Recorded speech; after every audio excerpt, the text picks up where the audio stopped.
Ben ritrovati a Cattoliche dintorni. 6 facoltà per 9 corsi di laurea triennali e questa è l'offerta formativa che anche quest'anno l'Università Cattolica presenterà martedì 12 luglio durante l'ormai tradizionale Open Day. Una realtà che offre molti percorsi di studi in cui specializzarsi, studi umanistici, lingue straniere, discipline delle arti dello spettacolo, ma anche discipline scientifiche ed informatiche. Vediamo insieme il servizio.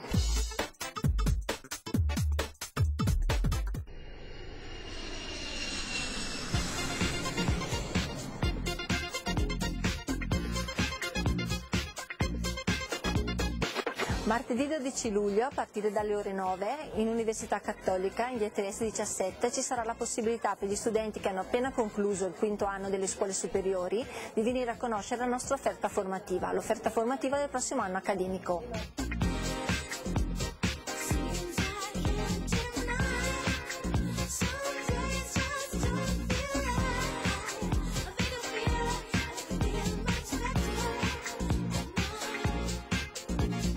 Una buona scelta parte sicuramente da una buona informazione, quindi vieni a vivere con noi questa giornata, questa esperienza, ti darà modo di conoscere i nostri docenti, i nostri studenti, i nostri tutor che ti potranno raccontare cosa significa studiare all'Università Cattolica.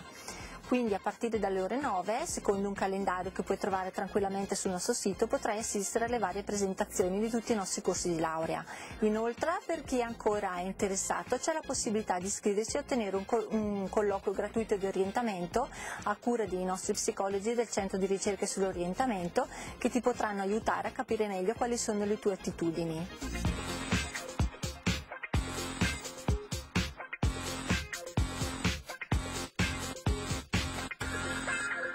Durante la giornata ci sarà la possibilità anche di conoscere i servizi del nostro Ateneo, quindi avere informazioni relativamente alle borse di studio, alle tasse e ritirare la modulistica.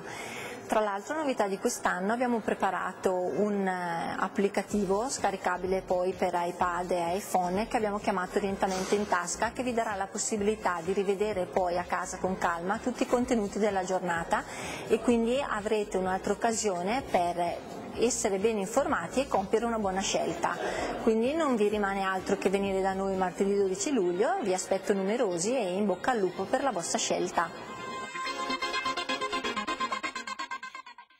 E ora vi raccontiamo l'esperienza di Giulia Cestaro, laureanda allo STARS, che ha trascorso un mese alla Nation a Buenos Aires per realizzare la sua tesi.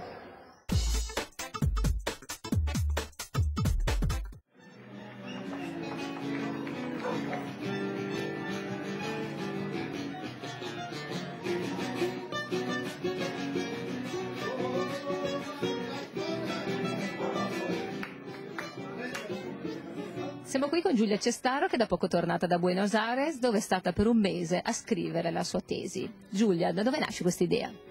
Io sono tornata dall'Erasmus a febbraio e sentivo che dovevo fare un'altra esperienza all'estero prima di concludere la mia carriera universitaria. Perciò ho chiesto al mio professore, il dottor Giacomo Scanzi, di poter cercare una realtà che io potessi investigare all'estero. Così abbiamo cominciato la ricerca e da subito abbiamo deciso che sarei andata in America Latina, però il tempo era molto stretto, era molto poco, perché io volevo proprio laurearmi a luglio. Quindi attraverso vari contatti siamo riusciti a organizzare questo viaggio a Buenos Aires e in una settimana sono partita e sono stata ospitata dalla redazione della Nación, che è il giornale nazionale argentino, uno dei due più importanti, che fa concorrenza al Clarín. Io ho lavorato a stretto contatto con il direttore dell'innovazione, che è stato come una guida per me, in quanto il cuore della mia tesi era ricercare e analizzare quali sono le nuove tecnologie che permetteranno alla carta stampata di sopravvivere e di adattarsi anche alle esigenze di nuovi lettori. Quindi la mia giornata tipo si svolgeva trascorrendo il pomeriggio in redazione e facendo interviste sia a professionisti della comunicazione per capire come è impostato e come funziona il giornalismo argentino in generale, sia appunto con i giornalisti della redazione per capire i progetti specifici che si stanno attuando adesso. È stata proprio una ricerca sul campo in cui ho visto in prima persona le fatiche, possiamo anche dire, che stanno facendo dei giornalisti per adattarsi sia alle nuove tecnologie sia al nuovo pubblico. E in questo campo sicuramente stanno facendo dei grandissimi passi avanti. Ho avuto modo anche di vedere le nuove applicazioni non solamente per cellulare, tra cui ovviamente gli iPhone e quelle di nuova generazione, ma anche per le televisioni con collegamento a internet, per i tablets e per il sito web, per invogliare proprio i giovani non solamente alle nuove tecnologie, ma facendoli passare attraverso le nuove tecnologie sempre alla carta stampata, perché la Nación crede fortemente che esista un futuro per la carta stampata. Adentro, la sombra de 12 mundos, iluminando recuerdos, que digo lindos recuerdos.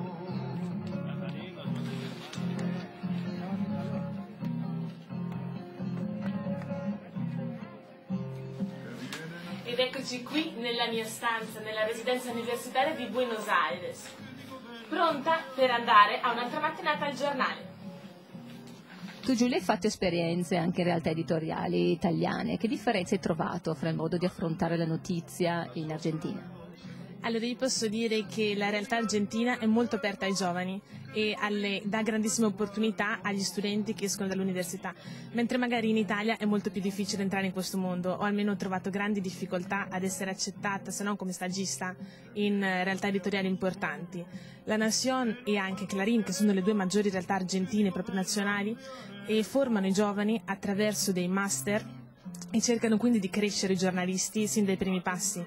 In Argentina inoltre stanno facendo proprio un grandissimo lavoro di integrazione tra quello che è multimedialità e quello che è carta stampata, perciò cercano di formare dei giornalisti a tutto tondo che non solo sappiano scrivere articoli ma che siano anche competenti ad usare telecamere, ad usare gli strumenti di internet per pubblicare le proprie notizie. Infatti cercano di abituarli proprio all'utilizzo di internet attraverso un'esperienza, un'iniziativa che sono i blog, in cui i giornalisti scrivono, si cerca di farlo quotidianamente, poi dipende ovviamente, in base alle loro conoscenze, in base al loro campo, ma di interessi propri, e questo deve servire proprio come esercizio.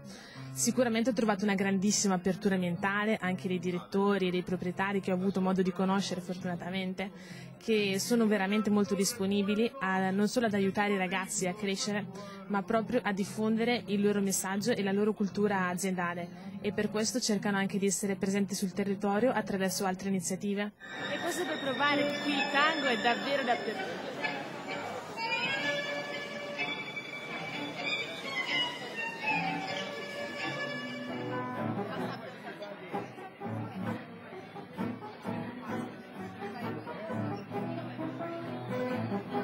Fra poco ti laurei, cosa hai deciso di fare dopo la laurea triennale allo Stars? Vorrei impegnarmi in uno stage estivo, magari in una grande azienda editoriale, ed ho già ricevuto delle opportunità e dovrò fare dei colloqui, però sicuramente non lascerò gli studi, quindi continuerò con una magistrale, e sempre in lettere e filosofia, magari puntando di più sulla mia formazione umanistica, e credo di continuare nella facoltà di lettere.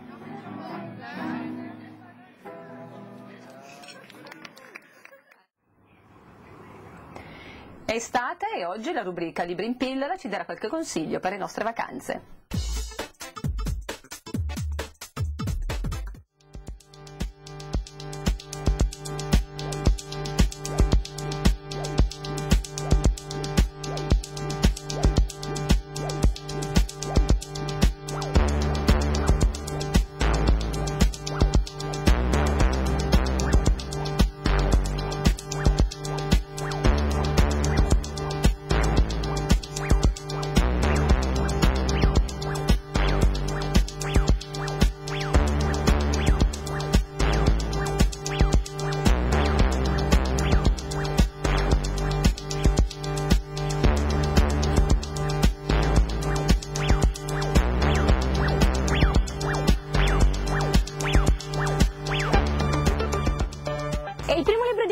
Quest'oggi si intitola Un mondo via terra, un sogno ambizioso, un bisogno, una ricerca di libertà, un viaggio che può essere affrontato solo se si è veramente coraggiosi, lasciare tutto e girare per il mondo in 467 giorni, senza mai volare. Mondo via terra è il titolo del libro scritto da Eddie Cattaneo, questo autore che ha girato il mondo senza mai prendere un aereo, che si è fatto incantare da posti diversi da quelli dell'Italia.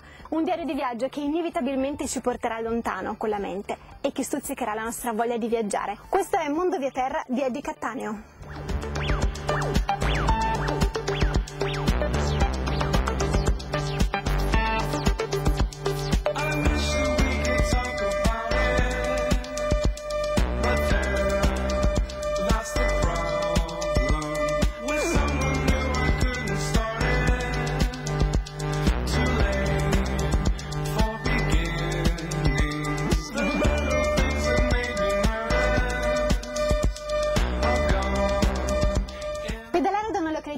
potrei percorrere la via Francigena in bicicletta deve essere sicuramente impegnativo ma al tempo stesso emozionante.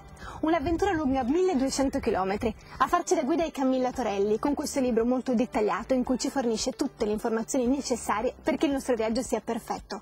Dove dormire, dove mangiare, addirittura dove riparare la nostra bicicletta in caso di danno e poi una dettagliata cartografia. Un'avventura emozionante non solo per le appassionati delle biciclette ma anche per tutti coloro che sognano una vacanza originale.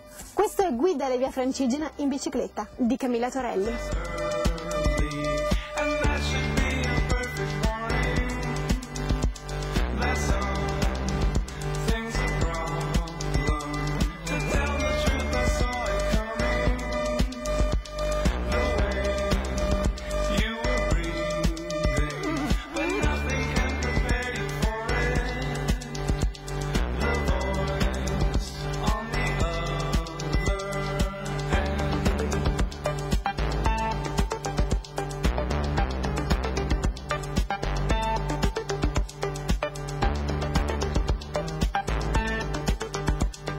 Una guida originale, ironica e stravagante che in alcuni punti diventa addirittura una controguida.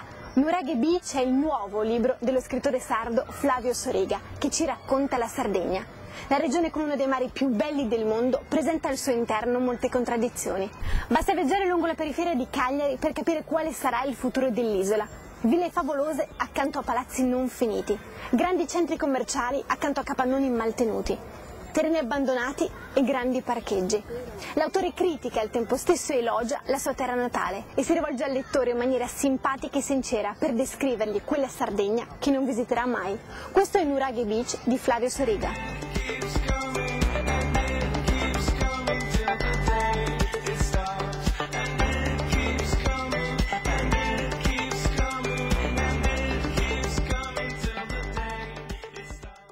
Anche per questa puntata è tutto, vi do appuntamento la prossima settimana, come sempre il venerdì alle 20:45 su questa rete. Grazie per essere stati con noi.